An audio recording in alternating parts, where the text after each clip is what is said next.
Hora de Ares. Os detalhes da grande história militar.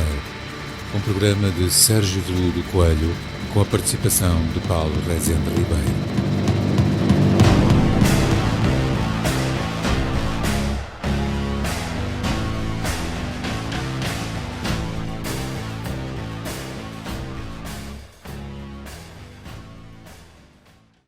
Olá, Sérgio. Então, Paulo, tudo bem? Tudo bem?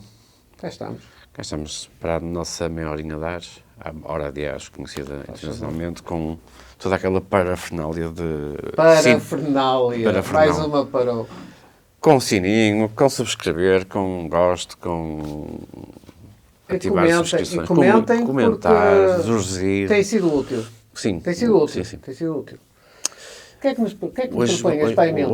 Hoje acho que íamos jejuar da vestimentaria e íamos pegar um pouco num tema que até, no momento em que estamos, é a época propícia desse tipo de acontecimentos, que é as recriações históricas. É boa ideia, até porque nós fizemos uns programas sobre turismo cultural e eu recordo que mesmo que não quiséssemos, tínhamos que ir à recriação histórica. Só que também houve quem achasse bem que deveríamos aprofundar mais as questões do turismo militar. Fica para uma outra altura. Mas ainda há um segundo programa. Esperemos que corresponda. Mas, se for necessário, voltamos a falar. Porque o tema primeiro deu uma série de visualizações, já este último, que não estávamos à espera, francamente. E, de facto, há que explicar que quando temos determinado tipo de temas, caríssimo público, por vezes começamos por uma perspectiva mais generalista, porque isto pretende chegar a todos. Mas também tentamos depois aprofundar alguns aspectos, não é? No turismo militar, até porque o Paulo também trabalhou nas visitas orientadas, portanto, eu lembro que nós dialogámos sobre isso. Sim. Mas acabámos por vir às recriações históricas. Há mais-valia que isso pode representar, ou não. Sim. Não é? Falámos nisso, sim. Falámos na questão da Almeida e no... O que é que sim, a forma como a Almeida mudou em termos paradigmáticos com Almeida, no turismo. Foi. Mas depois começamos... A verdade é que o que é que ficou por dizer da recriação histórica? O turismo militar não é um tema polémico. O turismo militar, penso que nós, na altura, deixámos um bocadinho no ar que o turismo militar está na sua... é um pouco embrionário. Estava na adolescência. Pode estar errado o conceito. Mas eu disse isto no primeiro programa e ainda ninguém realmente... Fizemos outras observações, mas essa questão de ser embrionário... o embrionário aqui também não quer dizer que foi há 2 meses que alguém sonhou com isso. Mas há conceitos que levam tempo a implementar-se. O da recriação histórica é a mesma coisa. Eu que a faço há 15 anos, com algumas paragens pelo meio, mas fiz sempre para um período específico, que era o napoleónico, que foi aquilo que foi referido. Quando é que nós... O que é isto de recriação histórica? Já, o que é recriação histórica? Isto é um termo um bocado... Ambíguo. Porque recriação histórica... É muito fácil podíamos chegar aqui cheios de vontade e zurzir, como foi na... Sim. Era fácil zurzir, confesso que foi fácil zurzir nas produções cinematográficas. Sim, cortando a casaca é sempre fácil. E as pessoas gostam. Mas pronto. Mas a verdade é uma recriação histórica é um pouco mais complicado. Porquê? Porque quando nós fizemos a nossa incursão crítica sobre a cinematografia que não respeitava o rigor histórico, nós estamos a partir do princípio que há uma obrigação em termos cinematográficos ou de multimédia de haver rigor, porque são coisas que são financiadas à partida e por vezes, eu volto a dizer, fazer bem, às vezes não é uma questão de dinheiro, fazer bem e fazer mal, isto agora vem aqui à recriação histórica, fazer bem e fazer mal, por vezes a diferença é zero face à questão de suporte financeiro, ou não. E depende da intenção, e depende de quem a faz. Depende se, por exemplo, temos uma recriação histórica comercial, se temos uma recriação histórica não comercial. Mas primeiro, se calhar, temos que ver o que é a recriação histórica. E se calhar hoje o programa não chega para isso. Não. Porquê? Porque se calhar há muito tempo, há séculos que se faz recriação histórica. quando nós... O que é recriar historicamente? Para já temos que... Eu penso que eu e o Paulo temos, e muita gente, e que nós nas redes sociais temos, e somos amigos de muitas pessoas que praticam recriação histórica, em vários grupos, em grupos comerciais, grupos não comerciais, grupos amadores. Os fundamentos mais recentes para a recriação histórica vêm de dois conceitos: história viva e arqueologia experimental. E depois temos a recriação histórica, que é a história ao vivo. Começou-se a chamar recriação histórica porque vem um bocado do reenactment, do termo que se pegou no mundo anglo-saxónico. Academicamente foi tratado já. O primeiro artigo, que já li há alguns anos, foi da professora Maria Glória Solé da Universidade de Minho, que sistematizava a recriação histórica como instrumento pedagógico, devido à área de especialização da minha colega. Sim. O trabalho mais recente e de referência é a tese de doutoramento de outro amigo e colega, que é o Dr. Roberto Carlos Reis, que é de Santa Maria da Feira, mas também está a lecionar em Madrid. E a tese dele baseou-se exatamente na experiência do que é a recriação histórica e nos ups and downs do que é a viagem medieval de Santa Maria da Feira, e não só. E ele tem que fazer uma revisão da literatura, como em todos os trabalhos científicos. Mas há mais pessoas que estudam isto. Mas estes são os dois nomes que me surgem logo à partida. Mas se nós pensarmos, se calhar já no período romano, quando se faziam aquelas evocações, como nós temos as descrições que se faziam no Coliseu de Roma, da Batalha de Ácio. Sim. Não era uma recriação histórica? Sim. Se vamos pensar, imaginemos que estamos no reinado do Imperador Trajano. Ou não é preciso ir tanto para trás. Sim. Para Cláudio.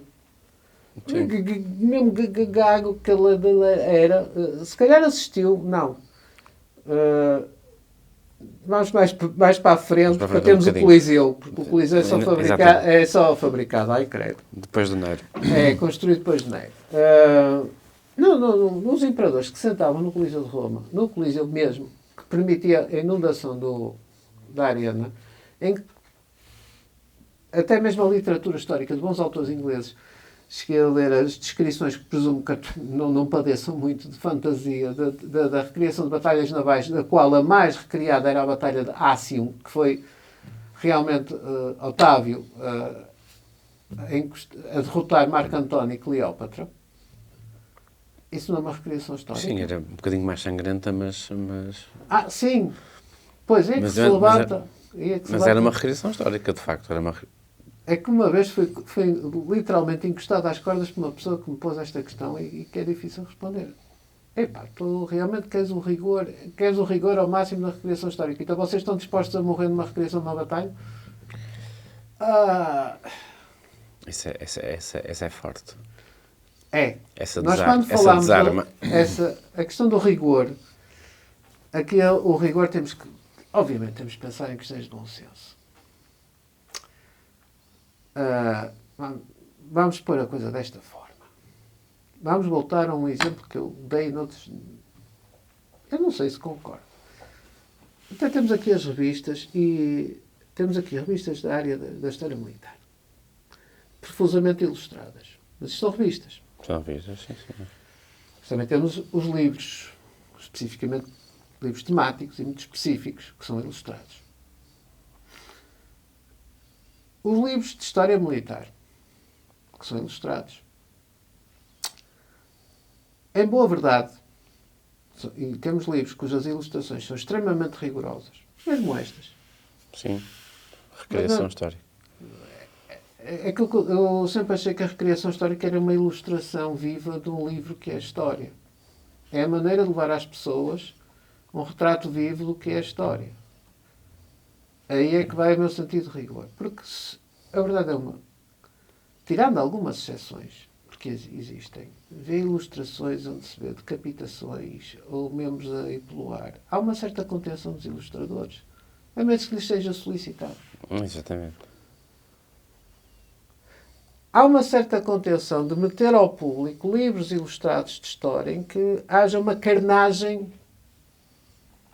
Sim, a menos que se justifique. Eu estou a falar da ilustração feita, desenhada. Sim. Não estou a falar do registro fotográfico que a partir Sim. da Guerra da Crimeia permite mostrar, por exemplo, Ou as Guerra fotografias Civil da Guerra Americana, sim. Exatamente.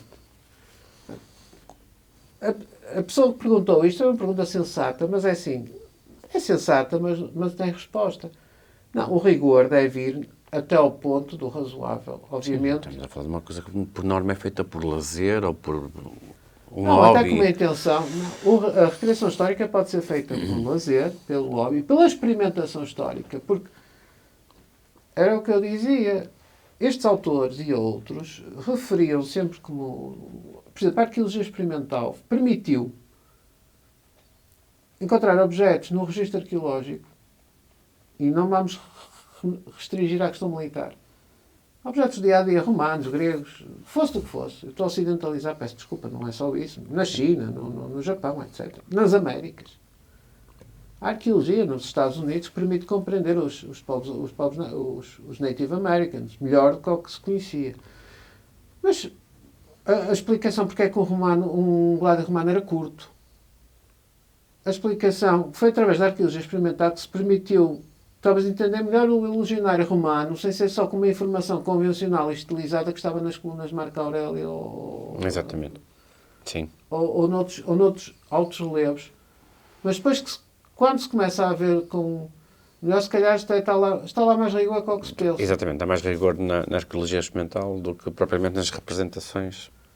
Ou melhor, a arqueologia experimental vai permitir, por exemplo, ao caso humano... Ou até confirmar que efetivamente era daquela forma.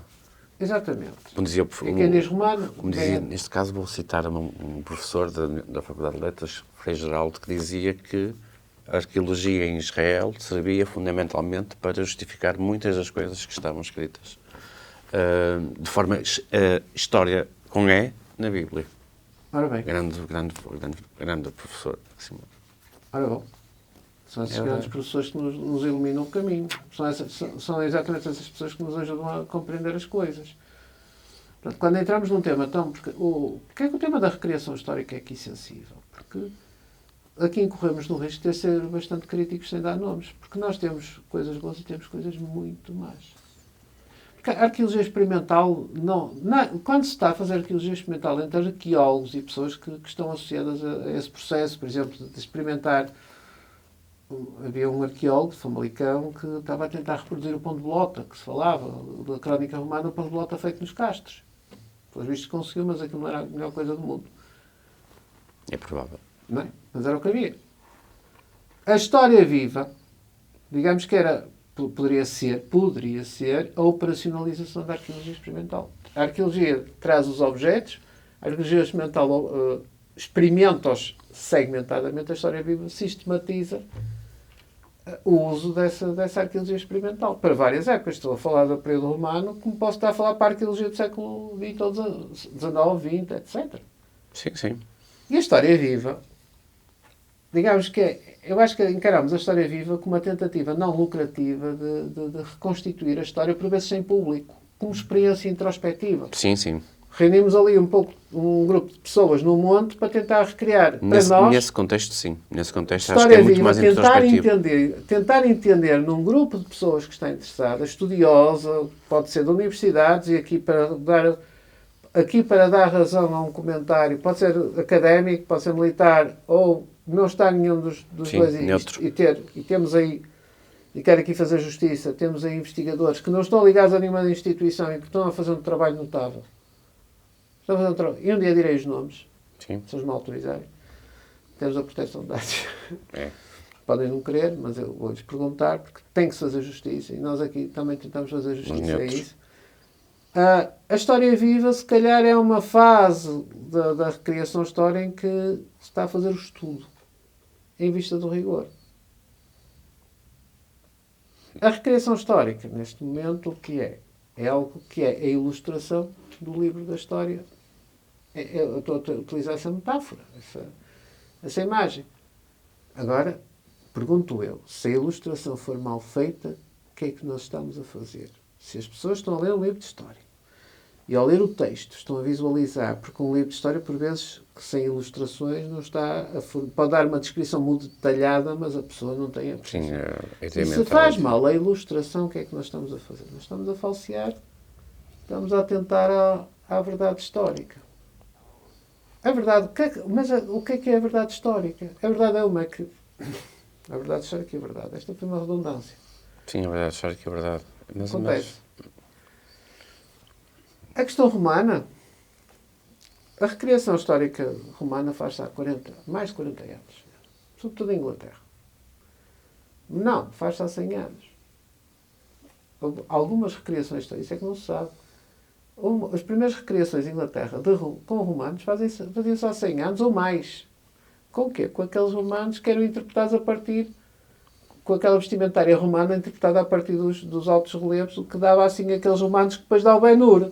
O erro vai até Hollywood nos anos 40, 50.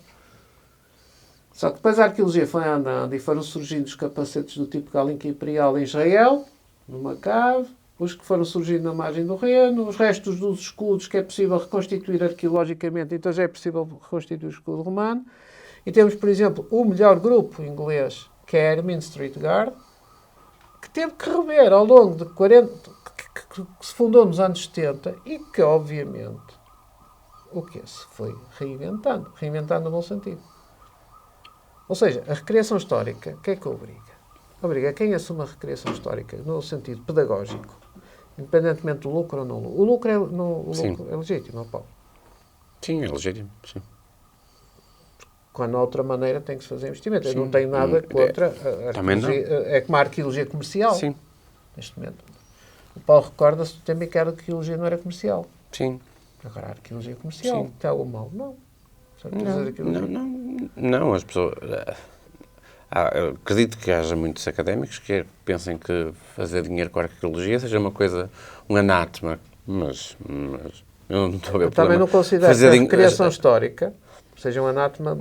Fazer dinheiro? Não. Agora, pensei que deve haver uma obrigação. Se se cobra, tem que haver algum cuidado com o que se faz. E eu acho que, atualmente, há muita coisa que se faz que é cobrada que não corresponde àquilo que deveria corresponder. E aqui é que o problema se verifica, na minha humilde e singela opinião. A recriação histórica, isto vai dar para muita pano para mangas. Porque estamos a falar da história militar, aqui levada à tridimensionalidade.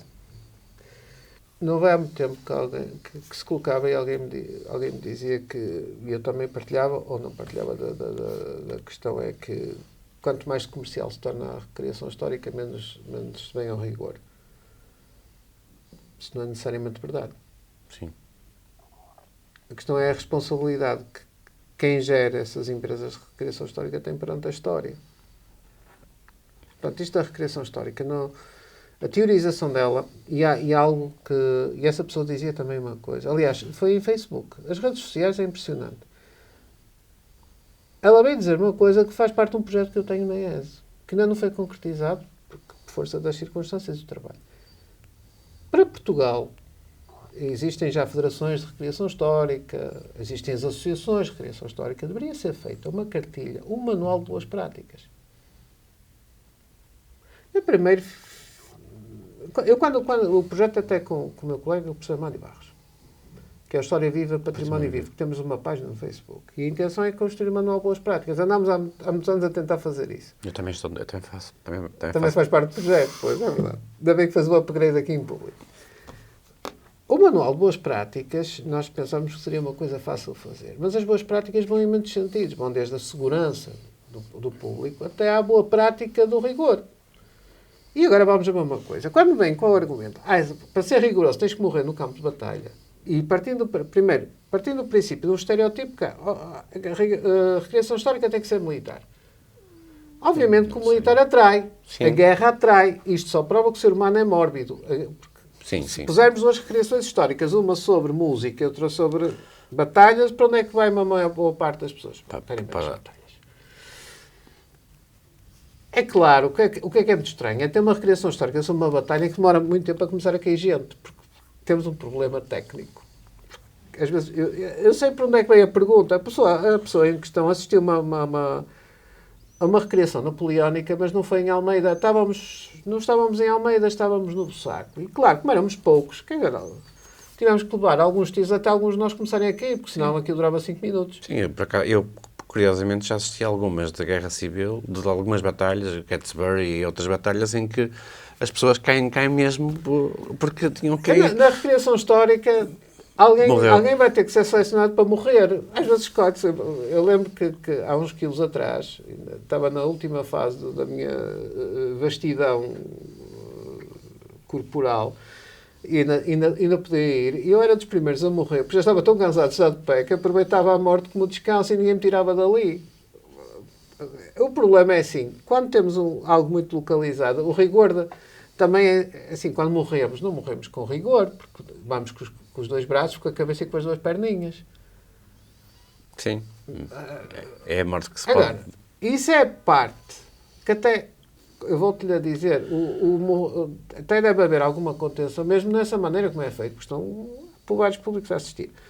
Agora, o rigor pode ir até chegar aí, e não vamos ser rigorosos ao ponto de morrer, mas o rigor com os contextos, o rigor com os locais, o rigor com as atitudes, o rigor com o vestuário, o rigor com a linguagem. Havia aí um grupo que usava e abusava do palavrão porque achava que se usava o palavrão na Idade Média. Certo? Eu lembro de um famoso ataque ao Castelo Santa Maria da Feira há cerca de 12 ou 13 anos. Eu não digo o nome do grupo, em que o Al-Qaeda e o sitiante trocaram, com microfones daqueles bem visíveis, daqueles de orelha, trocaram em português medieval cerca de 12 palavrões por 11 palavras direitas. Tiveram a ler Gil Vicente e depois sei-lhes o que... Sim, mas acho que o Gil Vicente era um bocadinho mais contido na linguagem. Era mais contido do que eles, ok. Pronto. Eu depois, passado nem muito tempo, questionei uma das pessoas dessa organização que se diz Recriação Histórica, ela disse que era assim que se falava na Idade Média. Eu, ok. Achei melhor ficar por ali para a discussão não acabar com duelo a 30 passos e pistola pedreira. Enfim, o único, lá está, é o que eu digo, o único autor que eu conheço que usa algum palavrão dessa época é o Gil Vicente. Acho que não li assim mais nada. E lê-se algumas cartas interessantes. Eu lembro quando tinha paleografia e líamos algumas cartas medievais onde parecia assim um palavrão lá para o meio, mas não era assim uma coisa frequente. Não, mas aquilo eu se fosse reproduzir a conversa tinha que separar a bolinha no canto, mas tinha tudo e eram a ver palavrões muito... Alguns tinham-se que ir ao dicionário... Tinha tudo a ver com os órgãos genitais masculinos e com os sistemas de reprodução assistida, portanto, estou a tentar ser metafórico, aquilo dito de maneira com crianças ouvir. E depois disseram que era assim que se falava na Idade Média. Está bem. Não sei se está bem. Viajaram no tempo, tiveram a ouvir e depois voltaram e fizeram isso. Porque eles voltaram no tempo. O Sérgio é que não percebeu que ali havia uma máquina do tempo. Pois é. Não, e a profusão das feiras medievais, também acho que é muito duro, por vezes, quando se ataca a profusão das feiras medievais. Tem que se ver caso a caso. E depois é o termo feira medieval, mas o termo feira medieval, por vezes, não sabe uma coisa. O que está a acontecer na recriação histórica é que, quando era a história viva, era algo que era da iniciativa de um grupo de pessoas que se estava a reunir para testar, para pôr a história a funcionar, o passado a funcionar num determinado contexto, a interferência de quem financiava e do poder autárquico, o poder local ou dos poderes instituídos era mínima. Mas agora são as autarquias que decidem feira medieval. Se alguém for decidir, não estou a generalizar, mas se alguém for dizer à autarquia, mas não pode chamar, dar-lhe outro nome, não, tem que ser feira medieval. Que é para chamar pessoas, porque está na moda. E as pessoas também querem ir numa feira medieval. Querem comer. À parte do rigor. Querem comer e conviver. Portanto, não há uma preparação das pessoas, uma boa parte, porque também não é conduzida nesse sentido para uma educação histórica, Claro que sim. através de meios tridimensionalizados, Só ou se seja, for- da ação do objeto e da pessoa. Curiosamente, na primeira, vou dar um exemplo, porque me recordo bem. O primeiro caminho dos hospitalários em Lessa, Sim. já há uns anos, Que vai decorrer brevemente. sim, como era muito pequenina ainda e não tinha a visibilidade que tem, eu achei que foi muito mais interessante porque, para além de se ver as pessoas a passar, havia no decorrer do percurso, leprosos, pessoas fechadas em gaiolas, dava-nos a sensação de um cotidiano muito mais medieval do que, por exemplo, chegar agora lá e ver aquilo que está lá. Não é nada. Mas eu digo uma coisa, será também Pedintes que, loucas, contratavam pessoas para animar aquilo de forma a dar... mas será que também era só isso? Porque, por exemplo, coloca-se a questão, a sujidade. Será que era algo, o dente podre? Será também que também não se está a abusar dos arquétipos? Não, mas ali não eram muitos, mas era de vez em quando aparecia assim um... Sim, exato, como agora aparece. Exato. Porque é assim, o pedinte que aparece no meio de um evento medieval também tem a ver com... Não é preciso andar muito. Em Lisboa, no Porto, passamos pelos prédios da Baixa e quase vemos os medieval. sem-abrigos a dormir É tudo medieval ainda. nos portais, não é? Sim. A questão do rigor, a questão é esta. Uma boa história viva, uma boa recriação histórica deve entrar no rigor do contexto histórico, deve entrar no rigor dos materiais. Ou seja militar ou não, seja de guerra ou de paz, deve haver o máximo de rigor possível até ao limite naquilo que as pessoas veem. Da maneira como se vestem. É difícil recriar um comportamento do século XIV, se calhar é porque não há um manual de comportamento do século XIV. Mas há a tentativa de aproximação. Agora, nós vemos para aí coisas que não são nem uma coisa nem outra. Está-se no século XIV e vê-se pessoas vestidas ao século XI, século XII.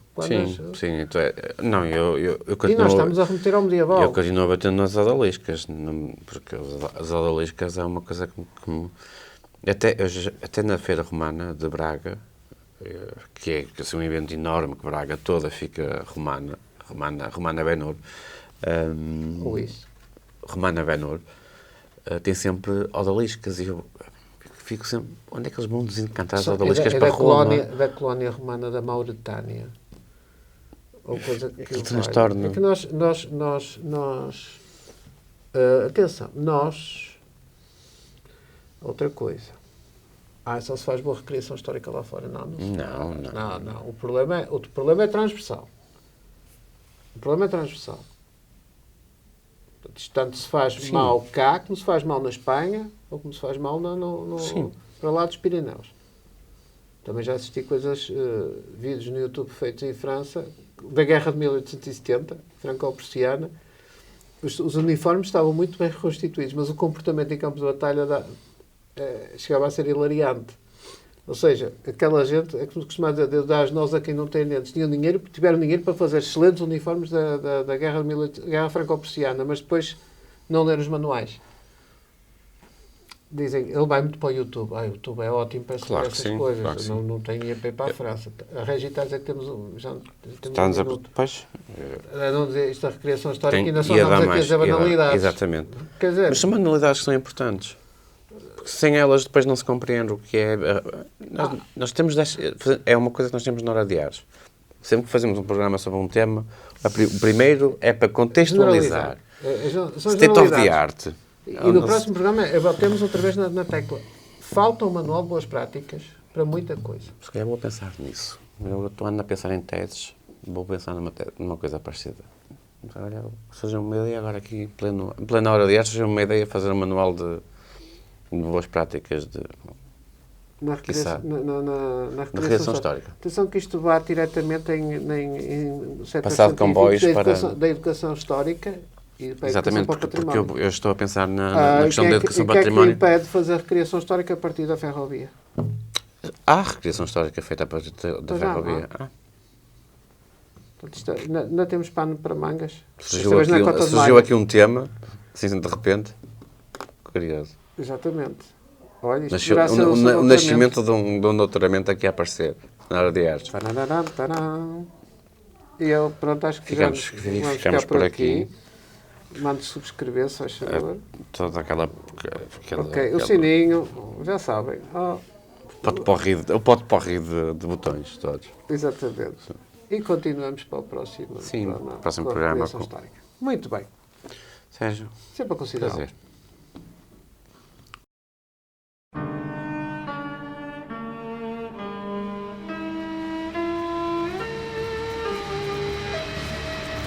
Hora de Ares. Os detalhes da grande história militar. Um programa de Sérgio Veludo Coelho, com a participação de Paulo Rezende Ribeiro.